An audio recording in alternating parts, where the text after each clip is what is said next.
it just denies that stasis that obviously buys so much time.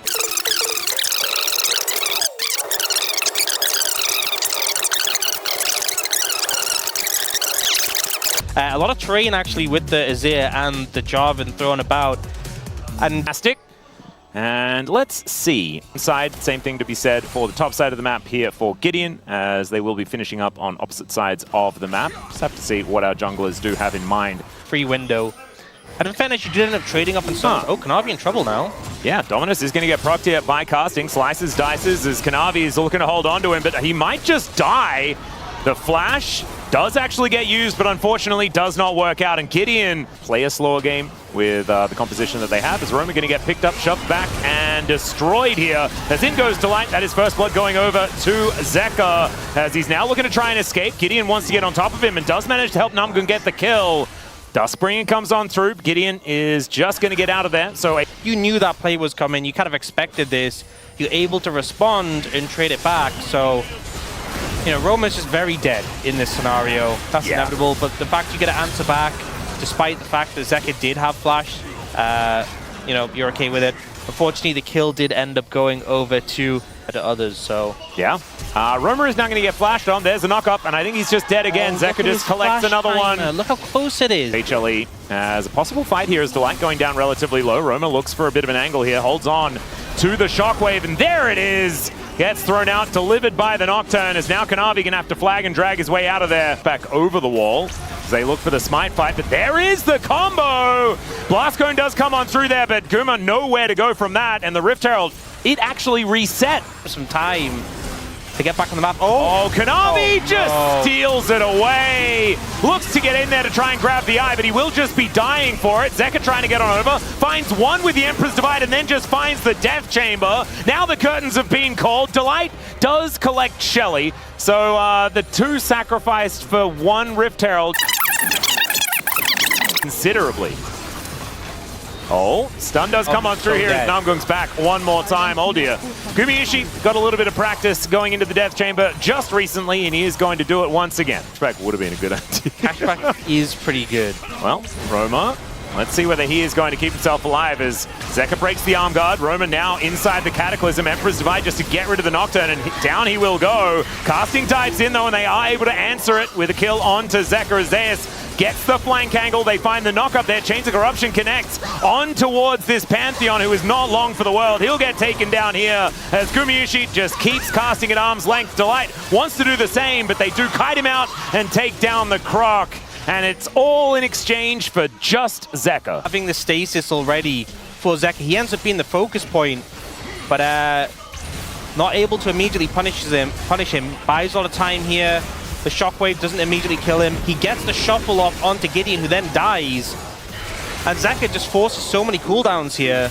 You know, it's a 1-for-1 between the mid laners, and then the jungler dies as well, sorry. So 2-for-1 at the start of this fight, and then the Pantheon's not doing much, and casting is just kind of left in the middle of 4.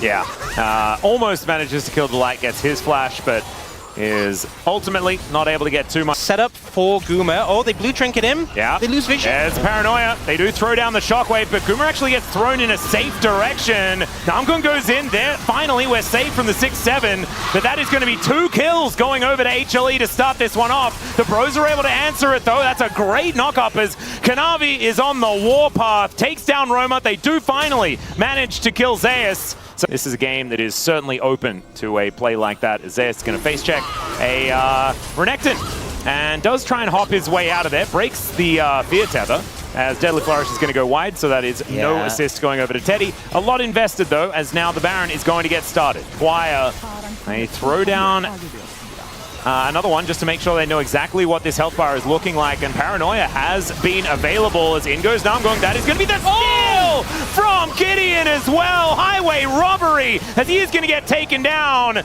2 dead, but they do steal the Baron, so they keep their base alive. Isn't that significant? But I think denying the Baron buff from HLE, definitely the main thing out of this. Gideon flies in, manages to secure it. Shockwave looking real good there as well. Yeah, unfortunately that 4th shot from Teddy doesn't connect onto Kanavi. Maybe could have got the kill there. Alright, check it out from Gideon's perspective here. Sails in, looks pretty excited and tells everyone to get the heck out of there.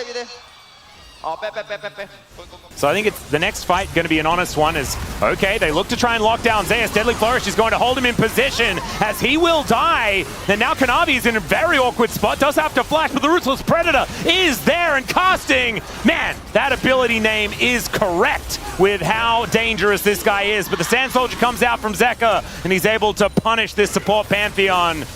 And he does get stunned up, but Teddy not with too much of a follow-up as now Kanavi, oh my, of course he is. And there he goes, diving on forward. That is going to be the flash out though of the Cataclysm. Deadly Flourish, not quite as deadly as it really wanted to be as it misses. And Kanavi just continuing to go in.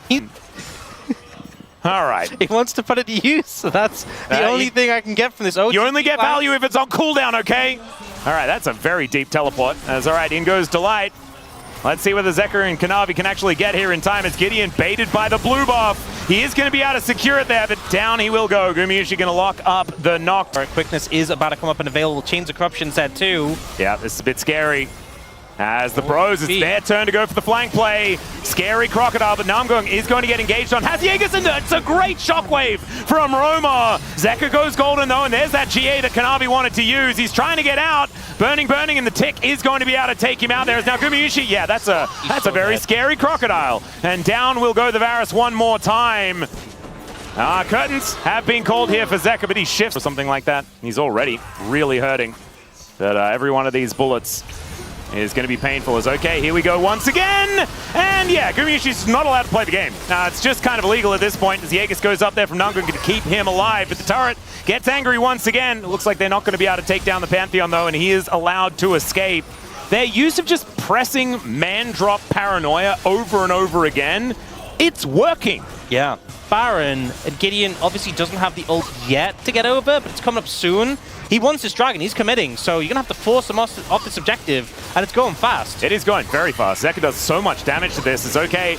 Pre-exhaust onto casting, and that is going to be Kanavi locking down the Baron. That is just the 1-2-3 punch onto the Orianna to take him down, but casting gets on top of Zeka. He has to go golden, and casting's going to get wiped out. Finally, Gideon makes his way in. The flash, and Gideon closes the gap onto Zeka. And now Teddy's trying to fight this one out. Finally, Gumayusi shows up, and he is angry after getting targeted earlier. The dragon, he didn't finish the dragon. Oh man, it's just crazy. This play is objectively exactly what Bro wants, and then it just doesn't pan out in any way at all, because they go from this to like, okay, we'll kill the dragon, then he has to leave the dragon and deal with the Baron, but they don't stop the Baron because he's too late. His ult's such a short cooldown at this point, because he has 5 stacks of Ultimate Hunter and the Experimental Hexblade, that his ult actually comes back up in a couple of seconds. And look at Zeka, by the way, look at this little drift trick. Oh, what the Nearly heck? gets him away. And then Guma even teleports in to clean up. And in the end, the Baron power play after this was a 1.5k advantage for HLE. Yeah, it's the old Baron. Let's just say that it's now 1,100. Dragon is still up. The game is still undecided. I mean, it's 3,000 gold. It's nothing here at 35.5 minutes. It's chaos. Yeah. That's what it is. And Teddy has the old 6 items already completed, as does have Storm Surge now done. Has the extra spot for the control ward. Oh, wow. Beautiful. What a team player. You love to see it. As all right, let's see who's going to be able to pick this one up. This Cloud Soul for HLE if they're able to get it.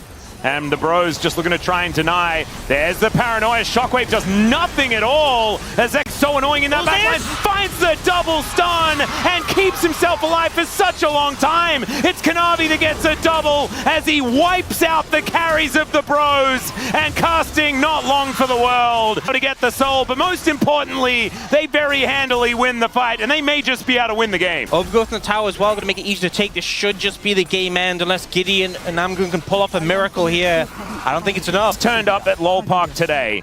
I was like, are you looking forward to the 6 gamer? Well, I mean, this was pretty close. We might actually have a 3-game series here in our first one, but this time HLE are going to be able to find the win in game number 1. An absolute bloodbath with 40 kills in 37 minutes. But there it is. The orange tank takes down the Nexus and will pick up the victory here. But game 1s, they're no stranger to. It's getting the 2s or the 3s. To execute better, and that was it. But that was certainly Certainly a game. Certainly it was. A lot of game in League of Legends. One of them of all time, absolutely. Yeah. skirmishes in the end did a fair bit of damage, but I don't think the game was really about him.